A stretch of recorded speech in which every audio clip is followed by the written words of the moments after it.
Alors, pour rentrer tout de suite dans le vif du sujet, pour parler de l'Apollonide, vous avez dit de ce film qu'il était plus écrit que vos précédents films. Et pour certains, c'est un avantage, mais est-ce que ça a été une difficulté pour vous?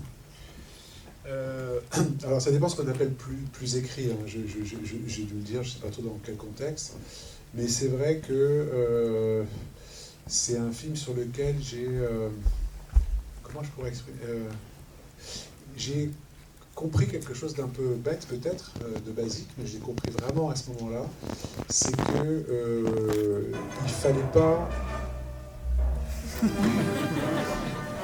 J'aime bien un peu là. J'aime bien. Il fallait pas écrire un scénario, mais vraiment écrire un film.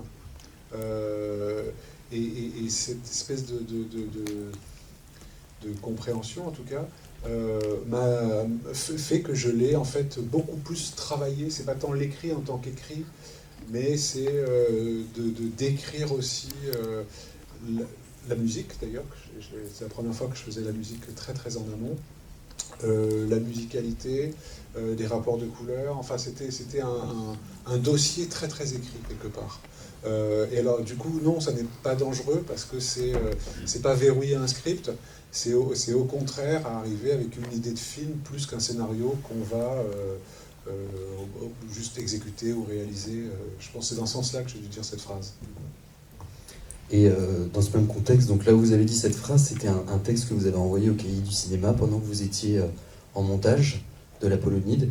Et j'ai relevé une citation sur laquelle j'aimerais que vous rebondissiez, c'est «Le film est plus fort que vous. Une fois tourné, il faut savoir oublier ce qu'on voulait faire initialement pour essayer de comprendre ce que l'on peut faire, ce que l'on peut voir, ce que l'on peut donner à voir. Laisser quelqu'un s'occuper du montage, c'est comme laisser quelqu'un d'autre faire des plans sur le plateau.» Oui, alors ça c'est un texte, on va le remettre un peu en contexte, c'est un texte où c'était un moment assez difficile pour moi par rapport à des producteurs, des distributeurs, des gens qui avaient une idée du film qui n'était pas la mienne.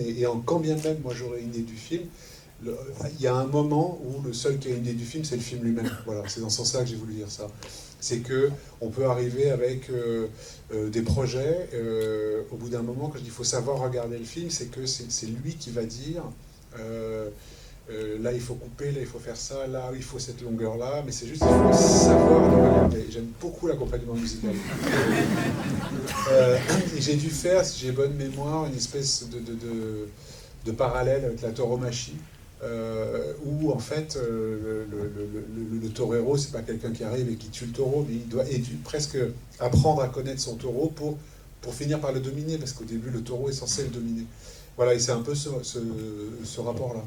Euh, Savoir le regarder, c'est la chose la plus difficile, parce que je pense que quand on invite quelqu'un en salle de montage, par exemple, il est frais, il n'avait pas vraiment de projet sur ce film, il arrive, il dit tac, tac, tac, tac, bon, on ne peut pas vraiment exécuter ce qu'il dit parce que ça n'est pas son film, mais nous on arrive chargé d'un énorme temps de maturation, de fantasmes, etc. Qu'est-ce qui est encore là, qu'est-ce qui n'est plus là, qu'est-ce qui est apparu, qu'on ne voit pas encore.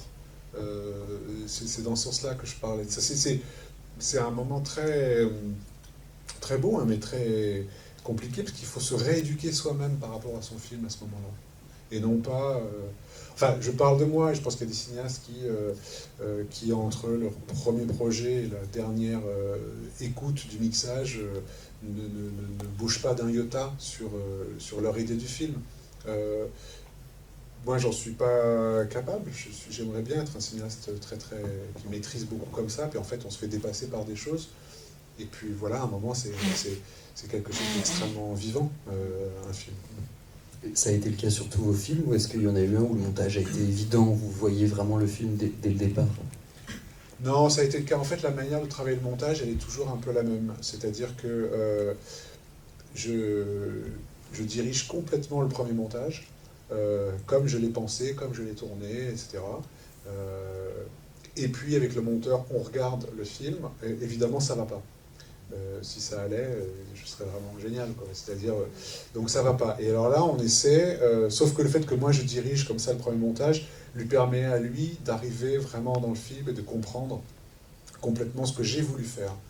Donc, quand on regarde la première version, il voit ce que j'ai voulu faire, moi je sais ce que j'ai voulu faire, et on voit que ça n'est pas là. Donc après, il y a souvent le même un peu processus, c'est-à-dire qu'on détruit un peu, on essaie un peu d'arranger, ça marche pas, on détruit, et puis on reconstruit.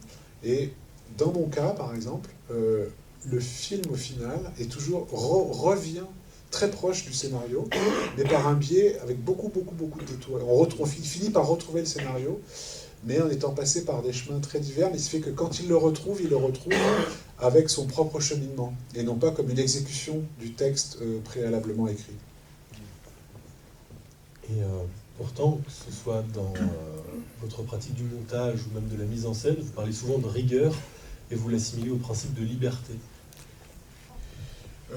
Oui, alors d'abord ce sont deux notions que moi je défends extrêmement fortement, et je pense que s'il n'y a que de la liberté, c'est très difficile de tenir 1h30, 2 heures, enfin ça peut vite déraper, ça peut vite être un peu n'importe quoi. S'il n'y a que de la rigueur, on va vraiment s'ennuyer. Donc un espèce de curseur à trouver entre les deux, et l'un est dans l'autre, je pense.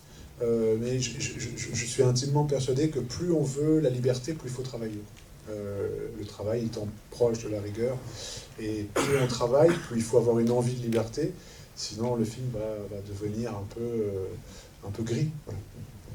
Et la liberté, elle se traduit aussi dans le choix de vos sujets, car depuis, en fait, dans tous les films que vous avez faits, on se retrouve face à des thèmes qui, quand même,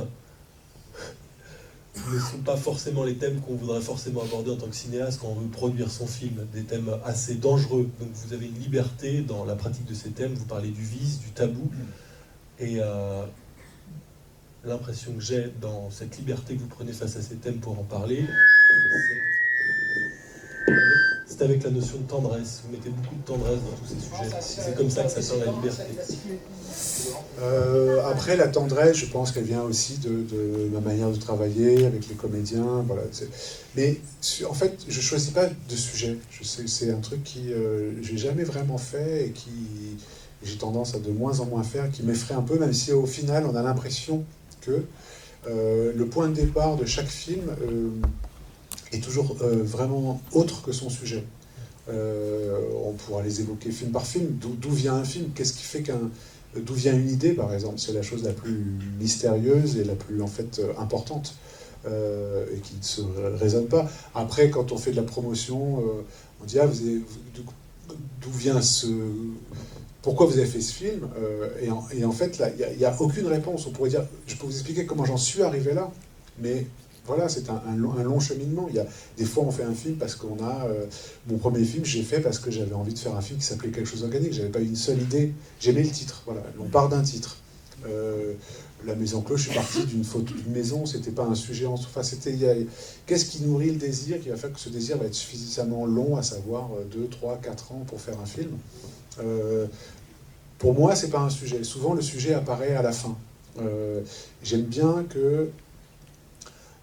qu'on fasse un film à partir de petits détails, comme on fera un tableau comme ça, et puis à la fin, on fait 4 pas en arrière et on voit le plan large et on se dit « Ah, ça raconte ça ». Mais partir du sujet serait quelque chose pour moi d'assez écrasant. J'ai l'impression que le sujet dominera toujours le film, et il faut qu'en fait un film échappe un peu à son sujet. Donc on pourra toujours mettre une étiquette à la fin, voir un sujet, mais ça n'est jamais le point de départ. La seule chose, puisque je commence à varier un petit peu entre guillemets, des rétrospectives, donc des textes rétrospectifs, donc on me demande souvent ce qui unirait les films. J'ai jamais vraiment pensé, mais là j'ai été un peu obligé. Et plutôt que le vide, etc., c'est vrai qu'il y a dans tous, il y a une idée de la marge en tout cas. Des gens dans une marge, enfin, en tout cas pas du centre, qui est quelque chose qui, et ça rejoint un peu la fin de votre question, pour lequel j'ai eu toujours, en effet, beaucoup de tendresse. Et les parts d'ombre de la société aussi, chacun des thèmes, vous dites qu'ils ne sont pas forcément choisis dès le départ, que ce soit la pornographie, la prostitution, le kidnapping, la solitude ou le terrorisme, on est toujours sur les parts d'ombre de la société. Donc est-ce que c'est inconscient, cet intérêt pour les choses en marge, effectivement, les choses parfois étranges aussi? Non, c'est pas. Enfin, je vais pas me dire tiens, je vais faire un film encore. Qu'est-ce que je pourrais trouver encore de marginal? En revanche, c'est vrai que c'est moi j'ai été très très nourri par la marge, qu'elle soit aussi dans le cinéma, la musique, la contre-culture, enfin c'est toujours des choses qui m'ont très très fortement parlé. Donc j'ai tendance à aller vers ce genre de personnage, ce genre de décor, ce genre d'atmosphère. Je me sens plutôt à l'aise là-dedans. Ouais. Après, tout à l'heure, vous nous parliez de Cronenberg, que vous admirez beaucoup, qui lui réalise ses films à partir des peurs qu'il ressent profondément. Donc vous, voilà, vous dites que vous partez de titres de films, de certaines idées, de bribes, mais finalement, vous parlez de rétrospective, si on regarde tous vos films, on a aussi l'impression justement que vous partez de cette tendresse pour la marge pour faire vos films, et que c'est toujours le point de départ presque. Bah, je pense qu'il faut quand même un peu aimer ce dont on parle. Moi, j'aime pas trop quand je suis spectateur d'un film et que je sens qu'il y a un cinéaste très cynique ou manipulateur ou marionnettiste. Enfin, moi, ça m'intéresse pas beaucoup. Cronenberg, par exemple, qui travaille vraiment dans le genre, il a un rapport extrêmement frontal et premier degré avec ces sujets. Enfin, je pense il y croit, ça le touche, ça l'intéresse. Quand il fait Chromosome 3, ça part d'une peur qu'il a parce qu'il est en train de se séparer sur la garde de l'enfant, sa femme veut partir dans une secte, et voilà, il fabrique ce film-là. Quand il fait La Mouche, il a juste envie de raconter qu'est-ce que c'est qu'une femme qui voit l'homme qu'elle aime mourir. Et après, il dit, si je fais un film sur un type qui meurt d'un cancer, ça va emmerder tout le monde. Alors, s'il se transforme en mouche, je suis numéro 1 box-office. Mais peu importe. Ce qu'il a eu envie de traiter émotionnellement, il l'a traité. Et moi, je partage assez cette espèce de premier degré qu'on a par rapport à... Bah, c'est une autre manière de dire la tendresse, hein, le premier degré. Alors, le premier degré, ça donne parfois du ridicule. Mais je pense que c'est là que ça peut vraiment donner du beau aussi. Et après, moi, c'est peut-être l'interprétation que j'en ai fait tout de suite, parce qu'on s'est re-regardé tous vos films à la chaîne, dans l'ordre. Est-ce qu'on peut dire que la fin de l'Apollonide, c'est un peu aussi le début de Tirésia ? Alors, j'ai fait une expérience assez étrange. J'ai eu il y a 3 ans une rétrospective à Pompidou avec une espèce d'expo. Résonance. Voilà, résonance. Et je savais pas trop quoi faire. Et puis, bon, j'ai eu une espèce d'idée un peu formelle qui me plaisait bien, c'est que j'ai mis tous les films dans la même pièce, avec un espèce de mixage qui passait de l'un à l'autre, etc. Donc il y avait une espèce de grande pièce noire, beaucoup plus grande que celle-ci, avec 8 écrans, il y avait des courts-métrages, etc. Et les films démarraient en même temps et ils se bouclaient, enfin, donc ça faisait jamais on n'était jamais au même endroit, au même moment. Et c'est incroyable à quel point il y avait des plans qui étaient exactement les mêmes, non pas que ce soit volontaire, hein, mais et en effet, bon, et les motifs comme ça, entre les filles qui pleurent, un film qui démarre, l'autre qui continue, il y avait en effet des liens entre la fin contemporaine de l'Apollonide et puis alors l'un c'est dans le périph', l'autre c'est dans le bois, mais enfin on se dit qu'il suffirait de faire 200 mètres et un autre film pourrait démarrer comme ça. Il y a des liens qui se font, alors c'est un peu angoissant parce qu'on se dit qu'on se répète et puis après en fait non, c'est des motifs. C'est des motifs qu'on essaie de réinventer. C'est une des grandes angoisses, hein, la répétition, hein, évidemment. Cronenberg, pour reparler de lui, puisque j'ai un petit peu croisé, il a arrêté d'écrire en 98 parce qu'il savait qu'il allait se répéter. Donc c'est le moment où il a commencé à prendre des scénarios des autres. Moi j'avais dit que j'aimais moins les films, et il m'a dit je sais, je déçois des gens, mais je ne peux pas faire autrement, je suis obligé de changer. Donc la répétition, c'est quoi la répétition? Alors est-ce que c'est quelque chose est-ce que c'est du savoir-faire, auquel cas c'est affreux, terrible?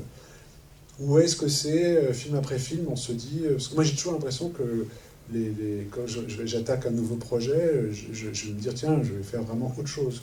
Et donc on brûle tout, et puis en fait on reconstruit autre chose, mais qui ressemble. Voilà. Donc si c'est dans ce cadre-là, ça me va, parce que ce sont des motifs comme ça qui déclinent, comme en musique, on peut avoir un thème et puis des variations. On peut y avoir plein de variations sur le même thème, et c'est jamais pareil.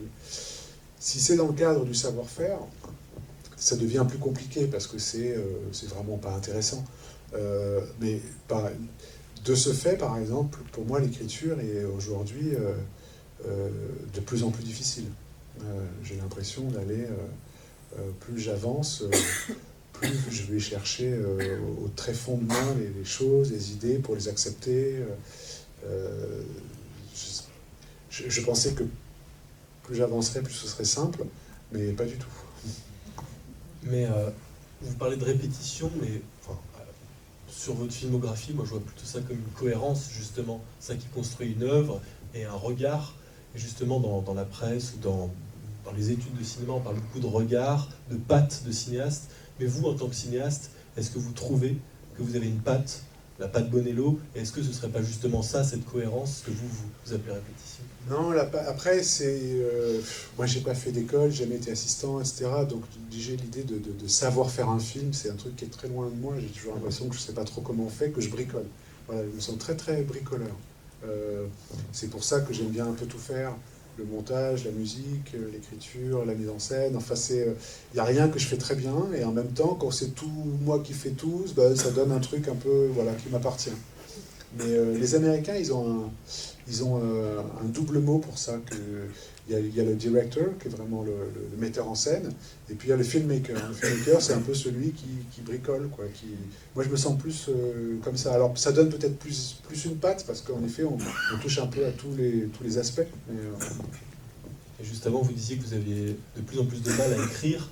Est-ce que ce n'est pas aussi dû au fait qu'aujourd'hui, en France, surtout au vu des films que vous avez fait avant, qui ont connu beaucoup d'interdictions, beaucoup de problèmes, ne serait-ce que dans le moment où ils sont tombés sociétalement, je pense à Doctorama, quand même, que vous aviez écrit en 2010 et qui est sorti quelques mois après les tristes événements qu'on a connus. Est-ce que c'est pas aussi ça, peut-être ce frein qui peut s'opérer dans votre démarche d'écriture, le fait de se dire, jusqu'ici, toutes ces complications... En fait, il y en a plein, il y a évidemment ça, mais en même temps, les complications, une fois qu'on... les vraies complications difficiles, c'est quand un film n'arrive pas à se faire, après il marche pas, on les traverse. En effet, j'ai eu un enchaînement de films un peu compliqué, mais bon. Après, il y a des complications tout simplement inhérentes à des grosses difficultés de production que le cinéma français connaît depuis 2-3 ans. Il y a aussi notre désir de spectateur qui change. Le nombre de questions qu'on se pose au-delà des questions sur notre propre film, à savoir les mutations dans le cinéma, les mutations chez le spectateur, dans la manière de montrer un film. Et je pense que c'est des questions qu'il faut intégrer, ça fait partie d'un tout. Le désir aussi, purement parfois, moi j'ai pas hyper envie de devenir un cinéaste de métier qui enchaîne comme ça. Chaque projet... Et c'est vraiment un moment très très particulier, puis s'il y a des périodes sans, c'est des périodes sans. Le fait par exemple que, c'est une banalité que je vais dire, mais on est dans un tel monde d'images incroyable, de se dire qu'on a quand même envie qu'une image de cinéma ne soit pas juste une image de plus. Donc qu'elle ait quelque chose d'un peu sacré. Donc c'est beaucoup plus difficile, c'est beaucoup plus long. Oui, voilà, de se dire que c'est pas juste une image de plus. Ouais. Pour revenir sur le film et son sujet, la prostitution, donc on parlait du lien avec Tirésia. D'un côté, on a la rue, le bois de Boulogne, et de l'autre, on a la maison close. Mais dans un cas comme dans l'autre, ces personnes sont prisonnières, en fait. Est-ce que vous les voyez comme ça? Oui, complètement. Alors, dans le cas de Tirésia, au-delà de la prostitution, c'est un film qui vient de la mythologie grecque. Donc il a été prisonnier de décisions des dieux qui l'ont changé de corps, puis aveuglé, et puis même prisonnier de son destin d'oracle. C'est quand même une lourde mission. Le premier, l'Apollonide, quand j'y ai pensé, au début, pour moi le vrai personnage principal, c'est vraiment la maison, qui est évidemment une prison.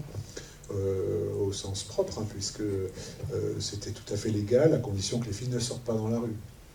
Il y a une seule scène d'extérieur pour aller à la campagne. Voilà, on les sort une fois par mois, mais sinon, il y a le médecin, il y a l'accord du préfet, mais il ne faut pas mettre un pied dans la rue. Donc, forcément, ça devient une prison. Mais la prison, enfin, ou l'enfermement, d'une manière générale, c'est un... Quand j'ai commencé à travailler sur l'Apollonide, j'ai vraiment pensé à la salle de cinéma. C'est vraiment... c'est-à-dire, c'est un lieu sans fenêtre, on ne voit pas la rue, comme dans une maison close, puisqu'on n'avait pas le droit. On ferme les portes, on n'entend plus grand-chose. Et puis, c'est un lieu qui est ouvert sur un fantasme. Et les maisons closes, alors j'ai choisi une maison close qui est une maison close très chic. Il y avait évidemment des maisons closes à l'époque beaucoup plus rudes et âpres. Et là, on est dans quelque chose qui est pour la bourgeoisie éduquée. Je me suis inspiré de certaines maisons comme le Chabanais, où parfois les gens venaient et ne couchaient pas. C'était comme un salon mondain. C'était là où ça se passait, c'est là où on montait. Et d'ailleurs, une des décisions sur comment montrer ou ne pas montrer le sexe dans ces maisons-là, c'était presque plus de passer par la théâtralité et le fantasme que la sexualité pure, qui ne m'intéressait pas beaucoup pour ce film-là. En revanche, tout d'un coup, un personnage de poupée, une baignoire de champagne, enfin voilà, ça raconte beaucoup plus de choses. C'est pour ça que je parlais comme dans une salle de cinéma, de fantasme, d'assumer cette espèce de théâtralité-là. Mais l'enfermement, le lieu clos, et je l'avais utilisé auparavant dans De la guerre. Saint-Laurent n'est que en lieu clos aussi. C'est une forme de prison. Saint-Laurent était aussi dans une sorte de prison. Alors elle peut apparaître très luxueuse, très bourgeoise, très dorée, mais quand même, il est enfermé dans sa folie, dans sa dépression, dans sa maison de couture, dans sa drogue, et même dans sa boîte de nuit, il est enfermé finalement. Et quant à Nocturama, c'est un film qui est totalement enfermé aussi dans un grand magasin. Donc c'est vrai que quand les décors deviennent des lieux d'enfermement, il y a pour moi un truc, il y a une vraie idée du cinéma qui peut se mettre en place, de divagation, que ce soit géographique ou mentale, enfin de coupure en fait avec le réel. Ici, on est coupé avec le réel. On ne sait pas ce qui se passe là. Dans la maison close, pareil, on ne sait pas ce qui se passe dehors. Nocturama, ils ne savent pas, à part un peu quelques télés. Enfin, De la guerre, ils ne savent pas, c'est l'idée. Vous mettez votre téléphone. Donc cette idée de la coupure du réel, pour moi, c'est un démarrage de possibilités de fantasmes, en fait. Pour moi, pour le spectateur. Enfin. Et dans ces lieux clos, il y a l'idée du groupe aussi, parce qu'il y a plein de groupes dans vos films, des groupes d'amis, des groupes de travail, qui se substituent presque à la famille. Et c'est aussi l'expérience de la salle, le groupe, on retrouve ça aussi dans vos films. C'est le collectif d'une manière générale, à une époque où... alors ça, c'est des histoires un peu personnelles, hein, mais c'est que... moi, je suis né en 1968. Pardon. Donc j'ai toujours vu mes parents et leurs amis étant dans une idée assez collective du monde, de la discussion, de la politique, de l'art. Et puis je suis dans les années 80, mi-80, j'étais en terminale et je voyais un monde qui allait pas du tout dans ce sens-là. Quand j'étais en terminale, on était peut-être 35 dans la classe, et il y en a 34 qui préparaient HEC. Enfin, pour moi, ça ne me semblait pas une idée du collectif, ça. Voilà, et je pense qu'il y a une nostalgie qui traverse les films, par rapport à ça, en tout cas, par rapport à l'idée du collectif. Oui. D'ailleurs, on a noté quelque chose que vous avez dit à propos de cette naissance en 68. Voulu relever.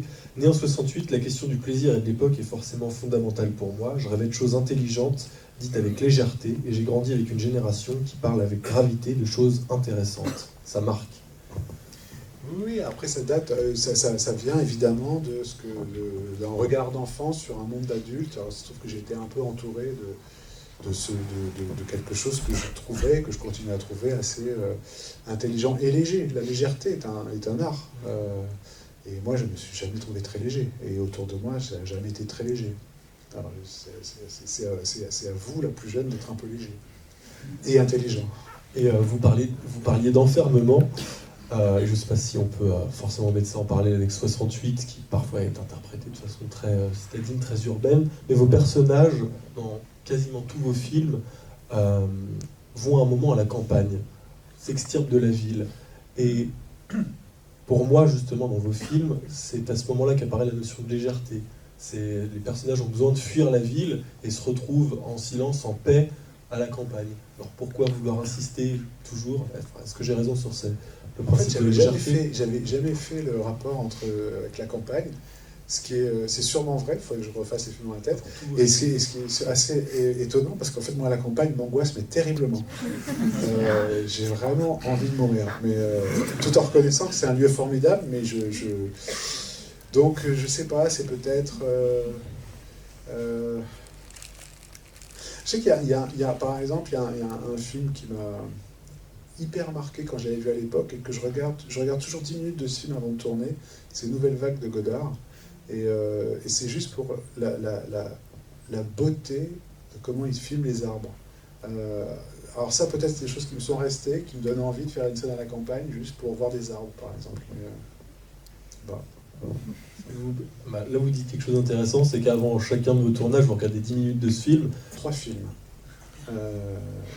Alors, je sais pas pourquoi, mais alors il y a 10 minutes de Nouvelle Vague, il y a 10 minutes de L'Argent de Bresson, et il y a 10 minutes de Casino de Scorsese.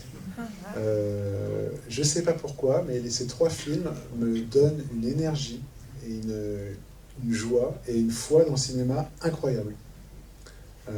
Voilà, c'est même pas un rituel, hein, c'est vraiment, j'en ai besoin, quoi. La veille, on est censé être prêt, donc je tourne en rond et je regarde toujours 10-15 minutes de chacun, et ouais, ça me donne la foi. Ouais.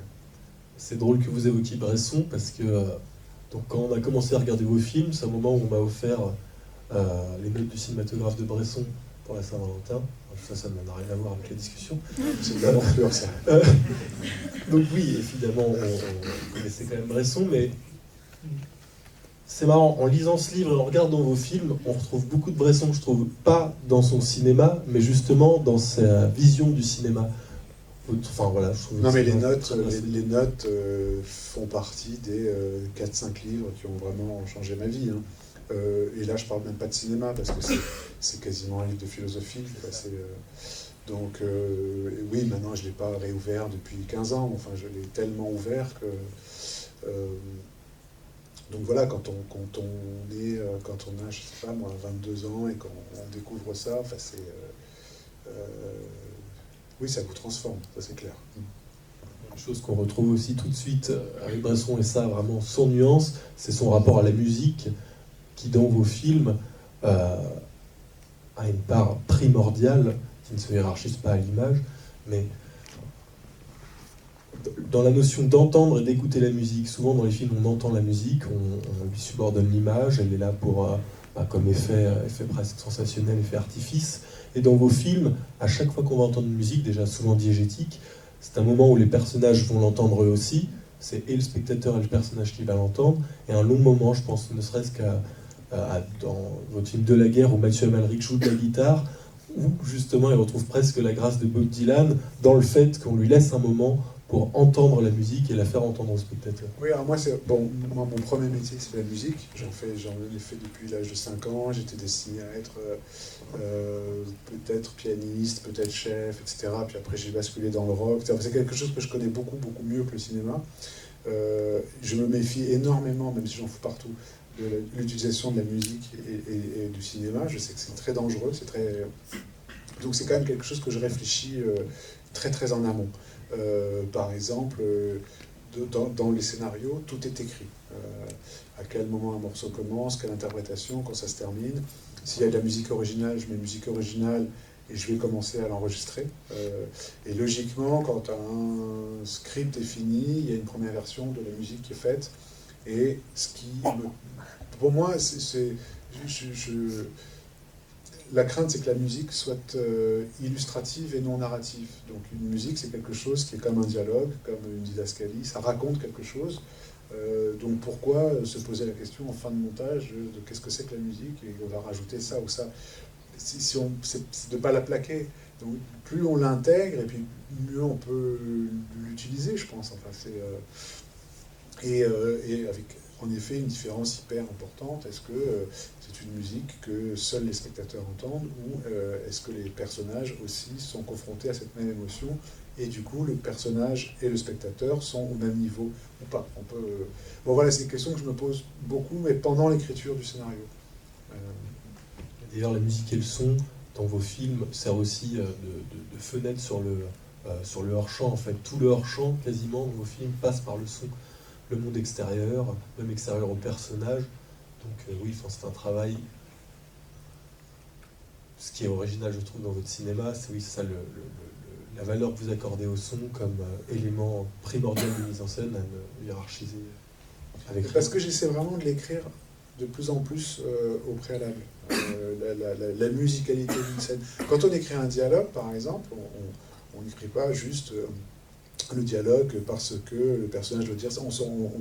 On entend dans sa tête enfin, la musique que la scène aura avec cet enchaînement de mots. Est-ce qu'il faut deux phrases, une phrase, comment l'autre répond. Enfin, c'est aussi une musique, c'est pas que du sens. Et dans ce sens-là, il y a aussi le son, l'ambiance sonore et évidemment la musique. Oui.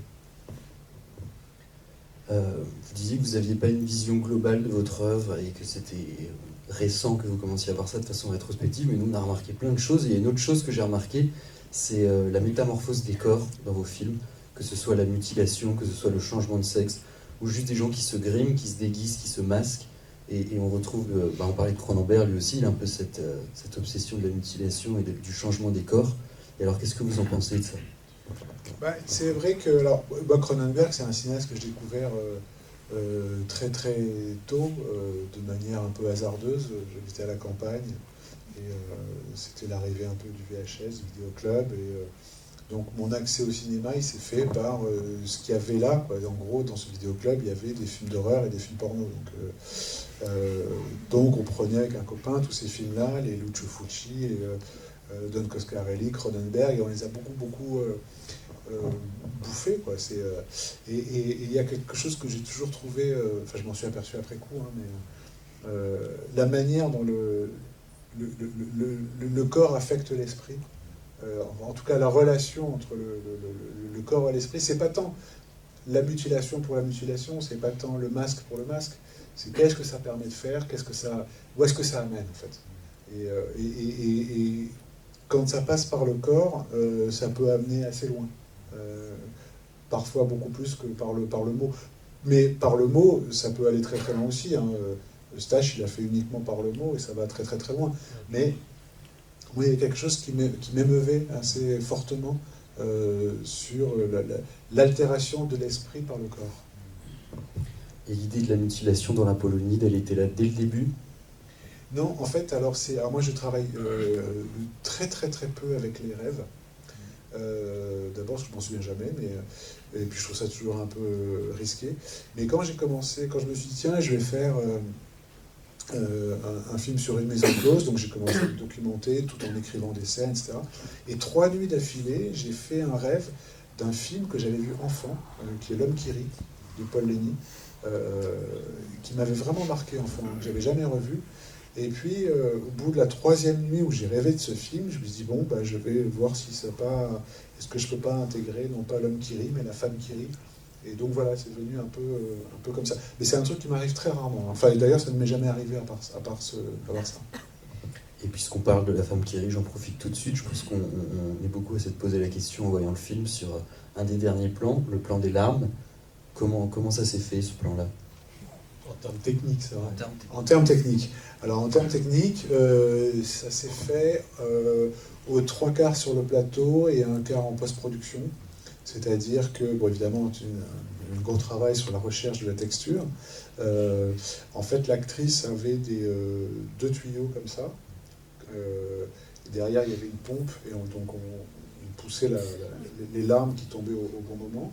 Ces 2 tuyaux, on les a effacés en post-production. Et puis après, on a copié les larmes qui tombaient là, puis on les a copiées un peu à côté et un peu en décalé pour qu'il y en ait un petit peu plus et que ça ne vienne pas toujours du même, que ça vienne de là, de là, de là, de là. Donc ça s'est fait quand même majoritairement mécaniquement. Une question qui n'a rien à voir avec ce dont on parlait, mais qui, encore une fois, dans le fait qu'on regarde tous vos films d'un coup, m'a intrigué. Laurent Lucas, qui joue dans tous vos films jusqu'à De la guerre, oui.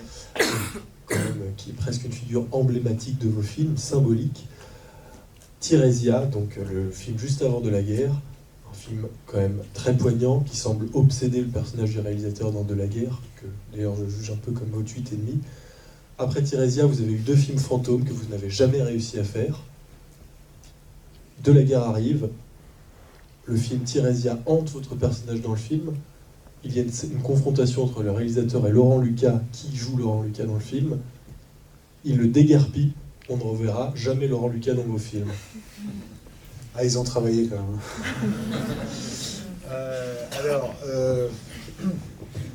Alors c'est vrai que Laurent, ça a été un peu mon double pendant 3 films. Enfin, ensuite, j'ai voulu un peu partir ailleurs, faire autre chose, et j'ai passé 5 ans à essayer de monter 2 films que je n'ai pas fait. Tirésia, pour moi, était une manière de revenir, de la guerre. Alors ça a été mon plus gros échec. Hein. Mais pour moi, ça allait commercial. Mais ça a été, je l'ai pensé comme un comeback, une espèce de truc. Voilà, j'ai fait un truc à partir de la dépression, comme un western. Comme si un type arrive quelque part à cheval, il repart à cheval, il est transformé, les gens vont adorer, etc. J'ai fait 9000 entrées France, c'était une catastrophe. Mais pour moi, voilà, et je voulais pas reprendre Laurent, je voulais quelqu'un assumer une espèce de dimension un peu plus comique, autobiographique. Et moi, je connaissais Mathieu depuis très très longtemps, depuis qu'on se connaît, depuis qu'on a 22 ans, tout le monde me dit qu'on se ressemble, etc., etc. Je voulais quand même mettre Laurent dans le film. Donc, bon, il râlait un peu de ne pas avoir le premier rôle, mais bon. Et puis, en fait, il a vu le film et je pense qu'il a détesté le film. Et il m'a envoyé une lettre extrêmement dure, voire désagréable. Et du coup, c'est vrai que derrière, je ne l'ai jamais rappelé. Ouais. Parce qu'après, moi, en voyant le film, j'ai vraiment l'impression que c'était pas dans le film et que vous foutiez un coup de pied dans le cul de Laurent Lucas aussi. C'est presque... Je vais passer à autre chose, parce que ce qui est drôle, c'est qu'après De la guerre, les 3 films que vous avez faits sont drastiquement différents. Je parle pas qualitativement, je parle en termes même formels, mais que tout d'un coup, ce film est une transition. Vous réfléchissez sur le cinéma que vous avez fait, vous allez vers autre chose. Donc, je ne connais pas la lettre de Laurent Lucas, mais c'est vrai que ça doit être difficile quand on est acteur de voir ce film presque testamentaire de ce que vous avez fait avant. Non, mais en fait, j'avais jamais pensé comme ça, mais vous avez raison. Il y aurait presque un lot de 3 films, un film tournant, et puis un autre lot de 3 films. C'est peut-être pour ça que je ne sais plus trop quoi faire maintenant. Parce que mais c'est vrai que on a beaucoup travaillé avec Laurent sur une forme de rythme, de musique, etc. Et que j'avais un peu envie d'autre chose, oui. Ouais. C'est peut-être aussi pour ça qu'il l'a juste simplement mal pris. Hein. Mais alors, De la guerre, justement, donc vous dites que ça a été un échec commercial. Pour nous, il est très intéressant, puisque forcément, ça met en scène un réalisateur qui s'appelle Bertrand. Donc, dès qu'il ouvre la bouche, on a l'impression que c'est vous qui parlez. Et à un moment, il parle du cinéma d'horreur. Il dit qu'il aimerait beaucoup faire un film d'horreur, mais qu'il ne le fait pas parce qu'il a peur du ridicule. Oui, on en parlait un peu tout à l'heure, avant d'entrer dans la salle. Moi, la naissance de mon amour pour le cinéma, il passe par ces films-là. Comme je disais, un peu par hasard, hein, c'est parce que c'est des films auxquels j'ai eu accès. Que j'ai complètement ensuite occulté en me disant, bon, c'est des films pour ados et tout. Et puis, en étant passé par plein de cinéastes vraiment majeurs, je les ai un peu revus presque par affection et je me suis aperçu quand même que c'était vraiment des bons films, que c'était vraiment des bons cinéastes. Enfin, que c'était une période comme ça, je sais pas, 75, 83, enfin quand même... avec des films qui racontaient quelque chose, contrairement à ce qu'on pourrait... C'est pas juste des teen movies. Bon. Et ils ont continué à me plaire, et puis c'est vrai que j'ai une tendance, une vraie émotion pour ça. Enfin, c'est pas des trucs qui me font marrer, j'ai un rapport assez premier degré avec ça. Mais que... De la guerre de 2008 ou 2007, à ce moment-là, refaire un film d'horreur de marché. Le cinéma a tellement d'horreur a tellement changé, il est tellement devenu du second degré, de la référence, un peu du cynisme aussi, du divertissement avant tout, que revenir à quelque chose d'un peu primitif. Oui, en effet, on serait ridicule. Et c'est pour ça que j'en ai toujours mis un petit peu, mais sans dire, voilà, mon prochain film, c'est un film d'horreur.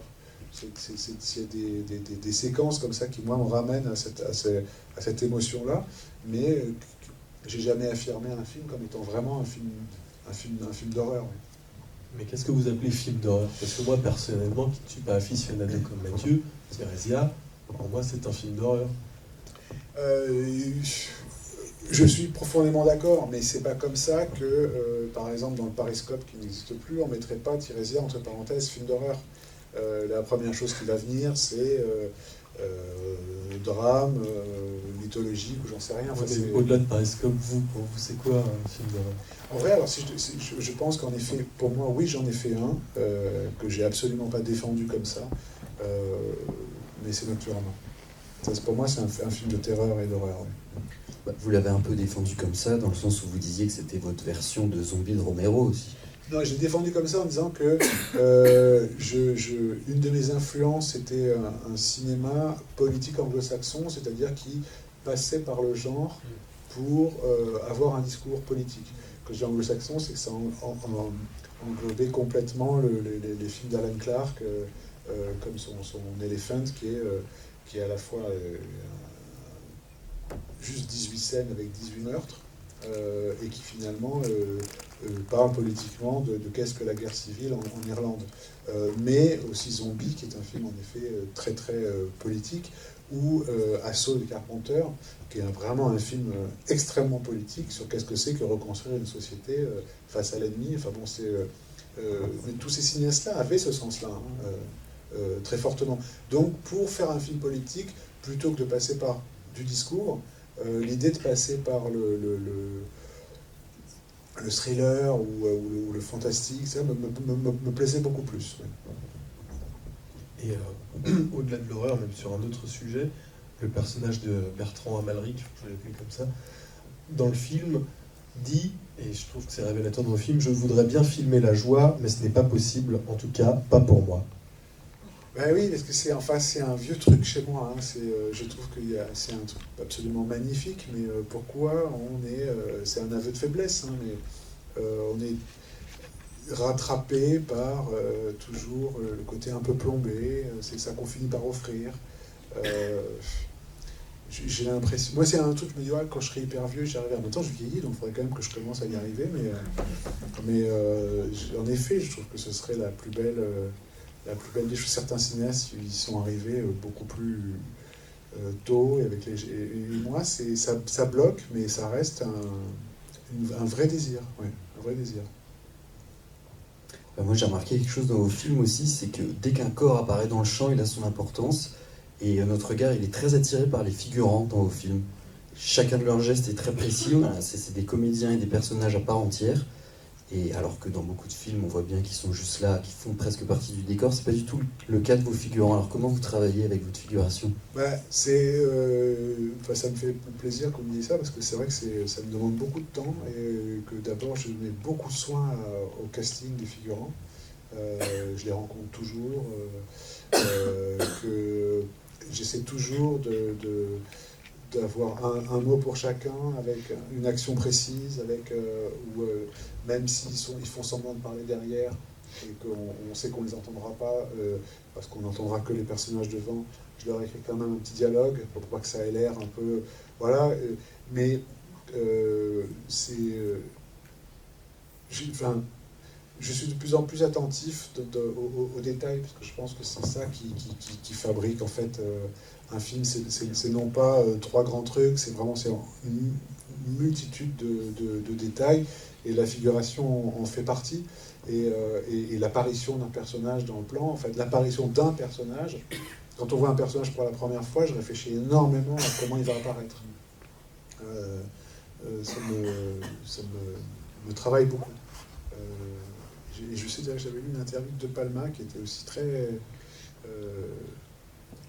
qui se posait beaucoup de questions, et il avait dit à Sean Penn dans L'Impasse, qui fera vraiment un des De Palma préférés, il dit en fait, toi tu vas apparaître de manière à ce tu seras déjà dans le film, personne ne s'en apercevra. Et c'est vrai qu'il faut 10-15 minutes pour s'apercevoir qu'il y a Sean Penn dans le film. Il est déjà là en fait. Ce qui est une manière comme ça de faire une entrée à quelqu'un. Mais faire une entrée à quelqu'un, oui, c'est la première impression que le spectateur va avoir. Il faut quand même un peu, c'est un peu se creuser la tête, oui. Et cette minutie que vous appliquez, donc votre travail sur la figuration, comment elle s'applique avec vos acteurs principaux? Comment vous travaillez avec vos acteurs? Parce qu'il paraît que vous ne laissez pas beaucoup de place à l'improvisation. D'ailleurs, vos films sont très écrits. Alors, comment s'aborde un rôle avec un acteur? Vous le voyez avant, sur le tournage? Comment... Enfin, quand on travaille avec quelqu'un qui a 18 ans dans Futurama, c'est différent que quand on travaille avec Jean-Pierre Léaud ou avec Mathieu. Enfin, donc, il n'y a pas une manière. Je pense qu'on s'adapte vraiment à qui on est en face. C'est vrai que moi, j'ai des choses que j'aime bien faire, comme j'aime pas trop les répétitions, les lectures, tout ça, ça je fais pas. En revanche, parler beaucoup avant, donner de la musique. J'ai l'impression qu'une grosse partie du travail, c'est d'amener l'acteur le premier jour du tournage dans le mood du film. C'est-à-dire qu'il est nourri, accompagné, pas par des répétitions, pas par des réflexions sur la scène, pas par des réflexions sur le personnage, mais par un environnement esthétique comme ça, qui fait que quand il arrive, il est en terrain connu. Et si ça c'est réussi, après, franchement, il y a 2-3 jours où on se cherche un peu, et le reste, c'est plus vite, moins vite, à droite, à gauche. Enfin, le gros du travail, c'est l'amener dans la bulle du film, enfin, dans la musicalité, en fait, dans la musicalité au sens large. Si vous me permettez, pour votre travail avec les acteurs, je préférais m'adresser à un acteur. Du coup, je vous propose d'accueillir Louis II de Langzin, qui joue le client fanatique du vagin dans la Polonie.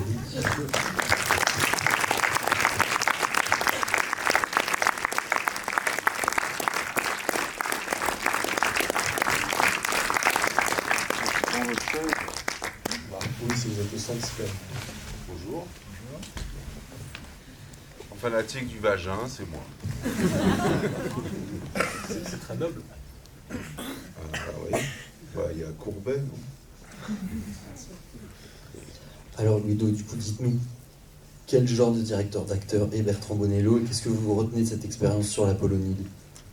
Mais moi, je joue pas un très grand rôle. L'Apollonide, c'est un film sur des femmes. Et donc, c'était un monde de femmes dans lequel on s'introduisait, si je puis dire. Donc, c'est vrai. Et on arrivait dans une maison qui était à la campagne, en l'occurrence, où on tournait, et il y avait des filles, elles habitaient plus ou moins là, d'ailleurs, où elles dormaient un peu là. Enfin, c'était vraiment un clan, hein. On avait un peu de mal à leur parler individuellement, presque. Elles riaient ensemble, elles avaient des blagues qu'on ne comprenait pas. Enfin. Elles chantaient, enfin, c'était hyper proche, c'était très gênant, en fait. Et donc nous, on arrivait là-dedans, et comme il dit, on se mettait son costume. Moi, j'étais avec Beauvois, je me souviens, dans une des chambres où on changeait, on avait quasiment la même loge, ou presque. C'est là que j'ai rencontré Beauvois, d'ailleurs, parce que je le connaissais depuis 30 ans, mais... Enfin, voilà, ça, c'est une autre histoire. Parce qu'après, je lui ai proposé de faire mon frère, mais c'est à cause de ça, d'ailleurs. Parce que c'est là que je me suis aperçu que son grand-père vivait dans le même village que le mien, quasiment. Et Beauvois, et Beauvois était comme moi, il disait, mais on fait un film érotique. Alors, ce qu'il avait la particularité, Bertrand, c'est de... Il disait, tu veux jouer lequel? Ce qui est très embarrassant, parce qu'on veut évidemment jouer le principal. Alors moi, je disais, ouais, Michaud, pourquoi pas? Tout le monde voulait jouer Michaud. Parce qu'il regardait entre les jambes des filles, hein, c'est très simple. Ce qui est d'ailleurs très désagréable à faire, parce qu'on vous mettez comme ça, on vous dit là c'est bien, bouge plus, ouais mais j'ai mal au cou, on s'en fout, moteur. Voilà, c'est en gros comme ça. Et toute la journée vous regardez entre les jambes d'une fille, elle vous déteste. Donc elle vous déteste définitivement. 2, c'est très désagréable, et c'est pas du tout érotique. C'est le film le moins érotique que j'ai fait de ma vie, je crois. Donc je disais à Beauvois, je te jure, c'est pas un cadeau, Michaud. Même si tu te fais étrangler, machin, avec 2 filles, non. Donc comment il dirige, je sais pas, il fait comme il a dit, il dit pas grand chose, il vous met dans le truc. Nous on se connaissait un peu, je sais pas pourquoi d'ailleurs. Enfin ça faisait longtemps qu'on se connaissait, mais j'avais jamais tourné avec lui. J'ai fait des essais, avec une fille, 2 filles, des très jeunes filles là. C'est-à-dire avec je sais pas comment elle s'appelle. Non, c'est vrai que la scène avec celle qui arrive, là, qui s'appelle Pauline dans le film, c'est voilà. Liliana. Avec la japonaise, là. Voilà, c'est une scène, ça me semblait normal, elle était quand même très jeune, elle n'avait jamais joué, qu'on fasse en essai une rencontre entre les deux, et qu'elle me dise aussi, ça va, je me sens à l'aise avec lui. Donc après, je sais pas quoi vous dire, on se met dans un frac et on s'assoit là. Il y a d'ailleurs que des metteurs en scène chez les hommes, si vous avez remarqué. Il y a Xavier Beauvois, il y a Jacques Nolot, il y a qui d'autre ? Il y a Pierre Léon, il y a Damien Oudoul. Voilà, il n'y a que des metteurs en scène. Donc vous êtes entre vous et moi un petit peu aussi. Enfin, il y a Noémie. il y a Noémie, que je connais depuis... J'ai fait... Le premier casting que j'ai fait dans ma vie, c'était pour La vie des morts de Desplechin, c'était Noémie qui le faisait. Donc vous voyez, on avait 25 ans. Hein, donc Noémie qui tient le bordel, ça me va. Je connais. Et vous aimez vous entourer d'acteurs-réalisateurs dans vos films? C'est quelque chose... Disons, là, ce qui était assez... Bon, d'abord, c'est des gens que je connais un peu, donc ils sont dans mon carnet d'adresses, etc. Et puis, quand c'est pas les vrais premiers rôles, etc., en fait, c'est des gens qui savent ce que c'est que la mise en scène, qui savent ce que c'est que faire un film, ils comprennent très bien, ça va très vite. Et souvent, dans les metteurs en scène français sont des bons acteurs. Ils sont beaucoup moins chiants que les acteurs, surtout. Voilà, je voulais pas le dire comme ça, mais c'est pas faux. On peut le dire. C'est Antonioni qui disait qu'il fallait qu'un acteur soit con, pourtant. Ouais, mais c'est con, ça. Et un acteur con, ça se voit aussi. Hein.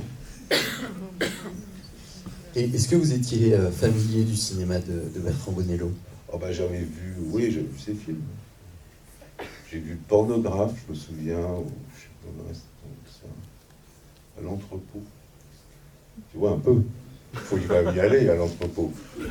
Donc j'avais suivi Thierry Eza, j'avais tourné avec Clara Chauveau.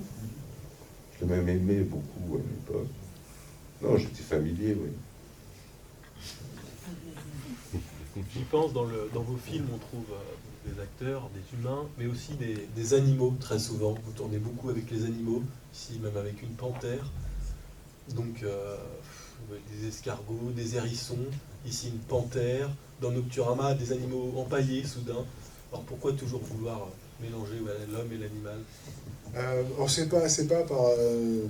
ça n'a rien de philosophique, etc. Après, c'est vrai que la tête de l'animal à l'intérieur d'une scène, je pense que ça doit me plaire. Alors la panthère, je ne sais pas pourquoi j'ai eu cette idée, parce que franchement, qu'est-ce que c'était dur et dangereux. Non, ça... J'aurais vraiment pas une explication raisonnable. Hein. C'est vraiment des désirs. Par exemple, Tirésia, je me suis dit, bon, il ne peut pas être tout seul. En même temps, j'avais pas envie qu'il ait un copain, donc je lui mets un hérisson. Voilà, alors, ça fabrique une sorte d'absurde comme ça, et puis après, je m'en sers dans le scénario. La panthère, de la même manière, ça fabrique une ambiance. Quelqu'un qui arrive avec une panthère, bon, c'était des choses que j'avais vues. En prenant la documentation, il y avait en effet au Chabanais quelqu'un qui avait sa panthère, c'était le summum du chic, etc. Bon, on l'utilise. Sarah Bernard aussi. Sarah Bernard. On l'utilise comme une ambiance, et puis après on essaye d'en faire quelque chose. Évidemment, si vous avez des questions, n'hésitez pas. Je pense qu'on va même vous laisser la parole si quelqu'un a une question. Parce que nous, on peut continuer sans fin. Bonsoir. Donc pour moi, la question c'est qu'est-ce qu'un bon acteur pour vous? C'est tout simple. Oh là là, qu'est-ce que c'est comme un acteur? Moi, je sais pas.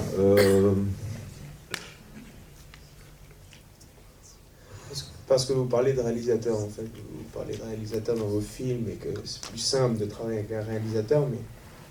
Non, mais quand il disait c'est plus simple, c'est parce qu'un réalisateur... On se dit toujours, si on prend un réalisateur, il va nous emmerder. Alors qu'en fait, non. Un réalisateur, c'est tellement que c'est compliqué qu'il va être au service immédiat. Ah, tu veux comme ça, ok. Il voit très bien où est la caméra, comment on la met. Bon, les acteurs aussi savent où est la caméra, parce qu'on leur fait plus au bout d'un moment. Mais ils savent très bien comment jouer avec une caméra, où est-ce qu'elle est, quand est-ce qu'on peut se bouger. Enfin, bouger avec le machiniste, c'est ça qu'on joue avec un machiniste, par exemple. Un bon acteur doit juste être là, pile, et surtout ne pas jouer. Ouais, je pourrais trouver une définition à qu'est-ce que c'est qu'un mauvais acteur. Pour moi. En fait, il y en a deux. Pour moi, un mauvais acteur, c'est quelqu'un qui fait absolument pas ce qu'on lui demande de faire, ou quelqu'un qui fait exactement ce qu'on lui demande de faire. Donc j'ai envie de dire que pour moi, un bon acteur, c'est quelqu'un qui va entendre et qui va en fait vous dépasser. Voilà, ça paraît un peu théorique, hein, mais c'est une sensation. Quand c'est pas du tout ce qu'on veut, ça va pas. Quand c'est exactement ce qu'on veut, ça va. Et en même temps, c'est un peu ennuyeux. Donc c'est quand c'est voilà, cette espèce de truc un peu mystérieux. C'est une réponse qui appelle forcément une question qui appelle forcément une réponse mystérieuse parce que c'est pas aussi mathématique. Mais la direction d'acteur, il n'y a rien de mieux que de dire un truc à un acteur pour qu'il fasse autre chose. C'est donner une direction, c'est pas donner c'est une direction. C'est par là peut-être que ce qu'il faut, c'est qu'il nous étonne un acteur. Qui vous dépasse en fait, qui quand vous donnez la direction, il va au-delà ou à peine à côté, mais pas trop à côté. C'est là où. D'ailleurs, les grands metteurs en scène parlent très très peu à un acteur. Bertrand, il dit rien. Non, mais c'est vrai que quand on était un peu obligé de parler, c'est qu'on a raté un truc. C'est mauvais signe. C'est qu'on a raté quelque chose à un endroit, que ce soit dans le casting, c'est possible, ça m'est arrivé, ou dans l'écriture de la scène, qui finalement, ça a l'air que c'est pas mal sur papier, mais ça marche pas du tout, ou dans la mise en place, ou sinon c'est vrai, logiquement, on ne parle pas tant que ça. Hein. Et d'ailleurs, Bergman dit après la répétition, un metteur en scène doit savoir deux choses. Il doit apprendre à écouter et à fermer sa gueule. Est-ce que dans votre direction, c'est juste pas ça que vous faites, essayer avec les acteurs, les faire aller du connu, de ce qu'ils pensent du personnage vers... Alors, en fait, j'ai dit ça parce qu'en fait, c'est un vrai désir de spectateur, ça. J'adore quand je rentre dans une salle, je me dis tiens, on va voir ça, c'est avec machin, ça parle de ça et tout. Et tout d'un coup, 2 heures après, on sort du film, et en fait, c'est autre chose. On est parti, on arrive avec une idée, puis on est parti avec autre chose. Cette espèce de trajet, comme spectateur, moi, vraiment, il est très précieux pour moi. Donc, c'est vrai que j'essaye aussi de le donner, de le faire moi-même. Mais ça vient d'un vrai plaisir de spectateur qui est me tromper presque, me tromper dans le film. J'aime beaucoup ça. Et vous l'appliquez dans votre direction, justement ? Non, je pense pas, parce qu'après c'est vraiment c'est de l'instant pur. On n'arrive pas tellement avec des grands trajets théoriques sur la direction d'acteurs, etc. C'est de l'instant pur, c'est dingue comme ce qui se passe un lundi se passe pas un mardi. Enfin, voilà, après, je pense qu'il faut être très préparé, justement, pour être très ouvert aussi. Hein, moi, je voudrais revenir sur votre premier film, Bertrand, et je vous pose la question à tous les deux, du coup, parce que c'est un film très particulier, avec des choses que d'aucuns pourraient qualifier de choquantes, gênantes, etc. Je sais que la production a été un peu particulière, mais est-ce que vous pensez aujourd'hui, dans un cercle normal, dans une production classique, est-ce qu'on pourrait faire un premier film comme celui-là? Est-ce qu'on peut faire comme premier film un film de Bertrand Bonello aujourd'hui? Vous l'avez vu, quelque chose d'organique ici ou pas? Mais personne n'a vu. Mais personne n'a vu. Juste pour situer, ça se finit par exemple sur un gangbang dans la neige. Donc effectivement, est-ce qu'aujourd'hui... Après, l'histoire de ce film, l'histoire des films et l'histoire de leur production est hyper liée. Hein. C'est vrai que c'est un film qu'on avait présenté à peu près à tous les guichets, CNC, Canal+, Arte, et il y a eu des refus de tout le monde. Donc, c'était un moment où les producteurs du film avaient gagné beaucoup d'argent avec un film, et ils m'ont dit, voilà, on va avoir, pour éviter de payer trop d'impôts, soit on va s'acheter une station de montage, soit on te fait un chèque, à l'époque c'était des francs, de 600 000 francs, et tu reviens, j'habitais au Canada à l'époque, et tu reviens avec un film, est-ce que tu te sens capable de faire un film avec 100 000 euros? Donc évidemment, moi j'ai dit oui, enfin, envoyez-moi 100 000 euros, je verrais bien quelque chose, quoi. Donc, tout ça, j'ai évidemment beaucoup coupé le scénario, qui était très long, etc., mais tout ça pour dire que dans ce genre d'économie ultra précaire, oui, la liberté, on l'a toujours. Ça devient un peu plus compliqué quand l'économie devient plus traditionnelle. Des questions dans l'auditoire?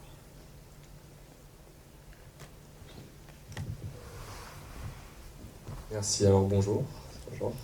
Moi je voulais vous poser une question par rapport à un motif, je trouve. Alors moi je n'ai pas vu toute votre filmographie, j'ai vu seulement vos 3 derniers films, donc l'Apollonie de Saint-Laurent et Nocturama. Il y a un motif que je trouve très récurrent chez vous, c'est le motif du masque en fait. C'est-à-dire, je me demande en fait pourquoi, d'où ça vient en fait. Ce masque, sachant que ça arrive très souvent, même là je viens de le revoir l'Apollonie, du coup, ça arrive très souvent, on va dire, sans réelle raison narrative, pas forcément au moment de la fête, mais même à tous les autres moments du film, et je me demandais pourquoi en fait, d'où est-ce que ça vient. Oui, non, après, je pense que là, je suis un peu au moment où il faut que je fasse un peu gaffe, quoi. Pas que j'en rajoute tout le temps.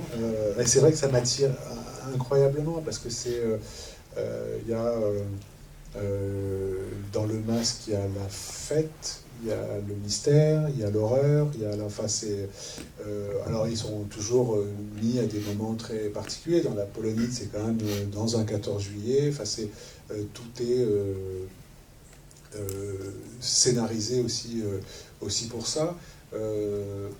Mais je pense que c'est un enrichissement. Par exemple, un personnage qu'on a vu pendant, je sais pas moi, 45 minutes, 1 heure, tout d'un coup on le revoit masqué, et je trouve que ça lui donne une dimension, le temps de la scène, très forte, parce que on ne sait plus comment est le visage, on ne sait plus. Enfin, j'aime bien comment ça fait travailler le spectateur par rapport au personnage. Oui, ce mélange de fête, de mystère et quand même de terreur. C'est très inquiétant, un masque. On dit que c'est la fête, le carnaval de Venise, en même temps c'est figé comme la mort, quoi. Donc c'est cette sensation-là qui me plaît beaucoup. Moi je pensais justement à une référence aux yeux sans visage peut-être. Aussi, après c'est un film énorme pour moi. Enfin, c'est vraiment comment le masque peut être bouleversant et émouvant. Ouais. Là-bas. Mais personne ne parle de la structure de tes films qui sont,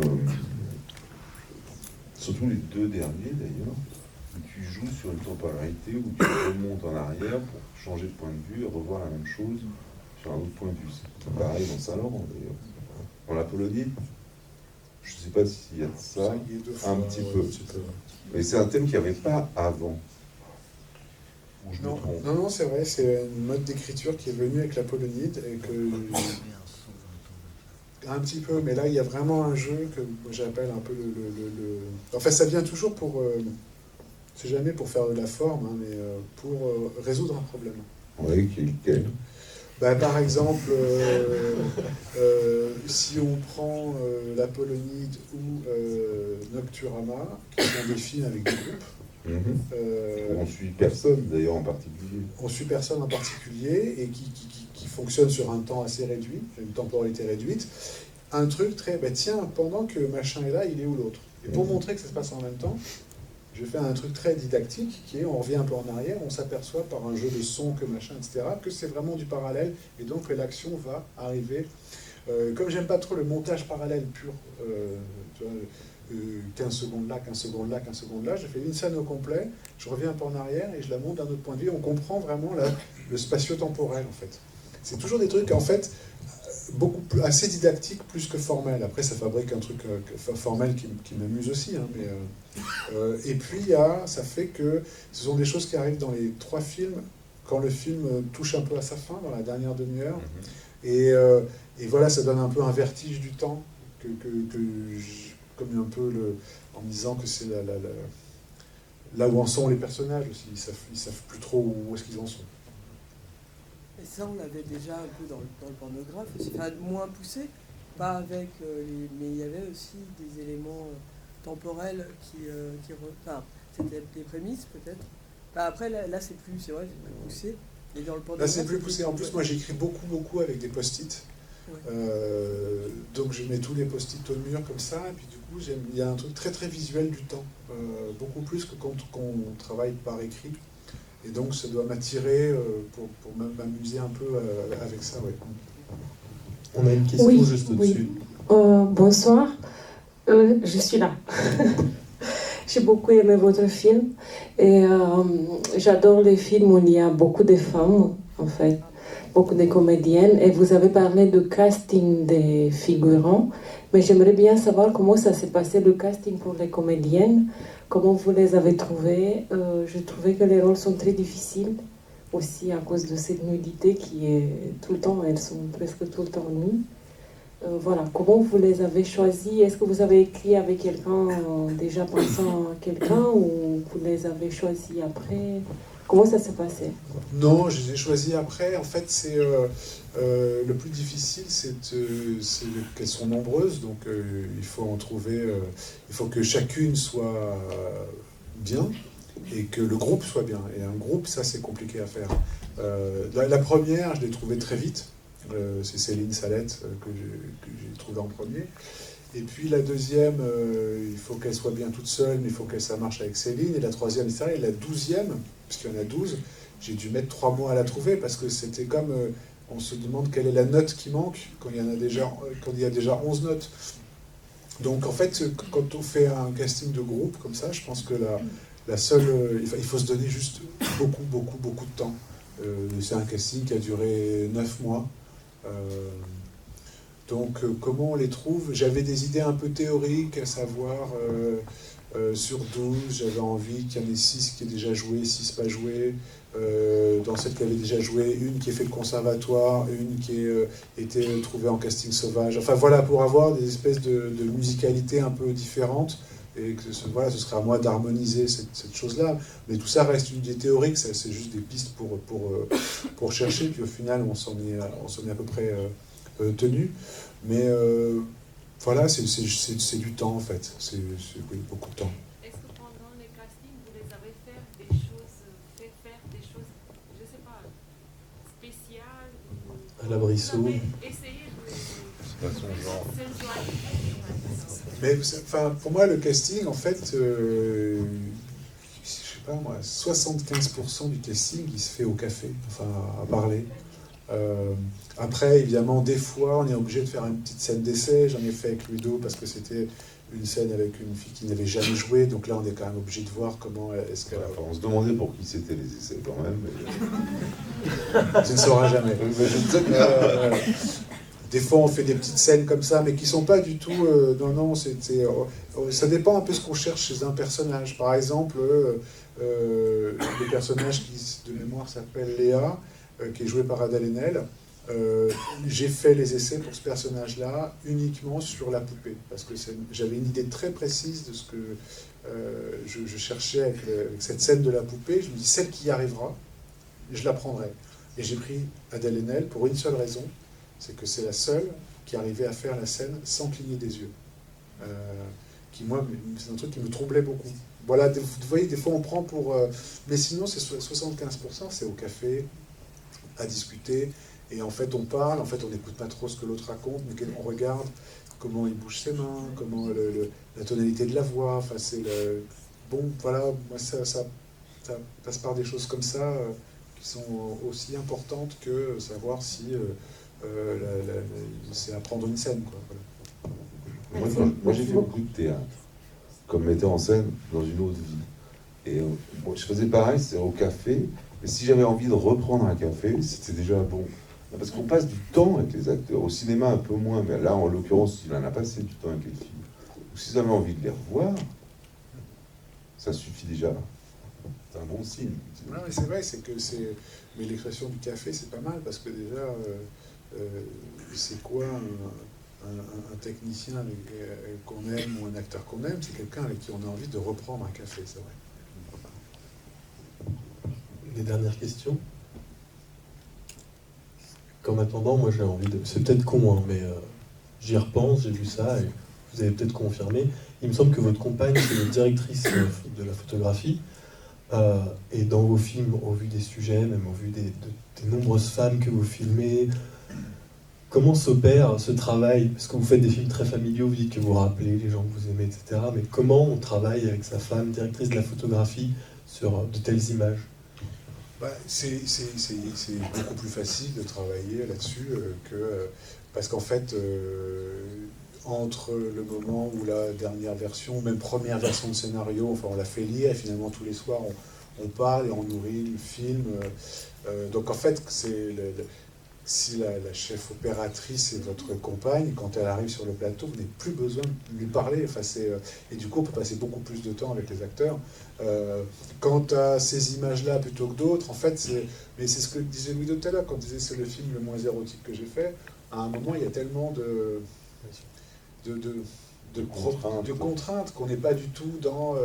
moi, je peux citer une anecdote parce qu'elle elle est plutôt marrante, mais quand on tournait le pornographe, il y avait une scène de fellation avec Titoff, et donc moi je mets le cadre en place, comme ça, on était en 16, etc., on met le cadre, bon, et là, il se met comme ça, tac, tac, et puis après, bon, il va s'exciter un peu, et puis il revient, et José, donc c'est son nom encadré, et elle me dit « Merde, ça rentre pas dans le cadre ». C'est vrai qu'il était connu pour avoir un énorme sexe. Bon voilà, on est plus sur ce genre de détails, c'est-à-dire on s'est trompé, donc il faut reculer d'1,50 m que sur quelconque... Parlant d'anecdotes, vous en auriez pas une bonne par hasard, Ludo? Non, mais je viens de m'apercevoir que Bertrand et moi, on a tous les deux un enfant d'une chef opératrice. C'est vrai, tout à fait. On l'a jamais dit. Vaut mieux qu'il soit beau. Et pas n'importe quelle chef opératrice. Des bonnes chefs opératrices. Ouais. Bref. Non, mais en plus, c'est drôle parce que j'ai fait un court-métrage avec ma fille, qui est actrice, vous la connaissez. Et Bertrand l'a vu, et il m'a dit, est-ce que je pourrais t'acheter les droits quand la mienne aura le même âge que la tienne? Ça arrive. Hein. C'est bientôt? C'est bientôt. Ça augmente, tu sais. Et non, mais c'est des liens comme ça. Bon, pas très intéressant, mais moi, ça me plaît. Une dernière question? Moi, j'avais une question sur la polonide. Tout le monde entend. Oui, une question sur la polonide. À un moment, Madeleine, elle semble avoir elle a des prémonitions, en fait. Elle voit les choses en avant. Et il y a le tirage des cartes. Est-ce qu'à titre personnel, c'est par rapport, c'est les filles dans ce film-là, ou c'est quelque chose qui vous intéresse? Non, en fait, très très honnêtement, quand j'ai fait de la documentation, de la recherche, je fais beaucoup de recherches. Et ces filles qui sont enfermées toute la journée, je veux dire, bon, à 18h, la maison ouvre, etc. Mais dans la journée, à part manger, elles s'emmerdent. Et elles tiraient beaucoup les cartes. Parce que c'était aussi une manière d'avoir de l'espoir. Donc il y en avait toujours une qui disait l'avenir, et c'était donc elles passaient leur après-midi à ça. Donc moi, comme je me suis beaucoup intéressé dans la documentation à qu'est-ce qui se passait le jour, parce que ce qui se passe le soir, on le sait un petit peu, il y a vachement d'écrits, il y a des tableaux, on imagine, mais cette espèce de quotidien un peu ennuyeux et dur, etc. Donc voilà, c'est un détail qui m'a parlé, les filles autour d'un jeu de cartes comme ça.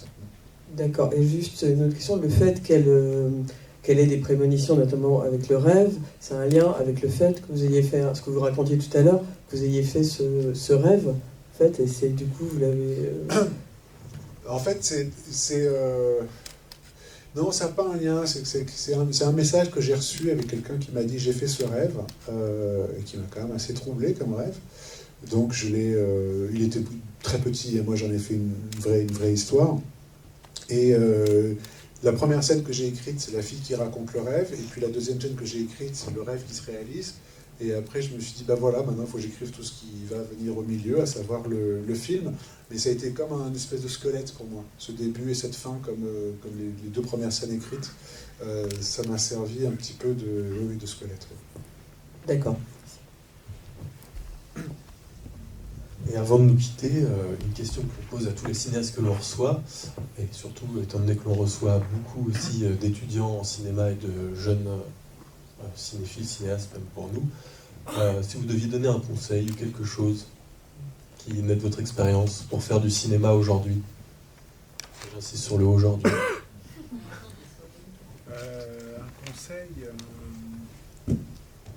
Le mot conseil n'est peut-être pas le bon, mais en tout cas, empiriquement quelque chose qu'il faut mettre sur le tapis tout de suite, quoi. Non, c'est conseil absurde, j'ai l'impression de la grand-mère. Là. Non, je pense qu'il faut savoir s'écouter et se faire confiance. Vraiment, s'écouter et se faire confiance. Ça me fait penser à Boltanski, qui était professeur aux Beaux-Arts, qui disait « Je ne comprends pas ce qu'ils me trouvent, je ne leur dis rien. » Je ne vais pas leur dire « Faites comme moi, quand même. » C'est absurde. Et non, donc, mais c'est faire confiance en son instinct. Quoi, voilà. Faut pas oublier quand même que l'instinct, c'est bien. Ça nous fait penser à quelque chose que nous a dit Philippe Ridley un jour, quand on lui demandait un conseil, il a dit « Never, don't dare ». C'est un peu ça, finalement. Et vous, du coup, Louis-Do, un jeune comédien, même réalisateur, finalement. Faites boulanger. Merci infiniment. Merci.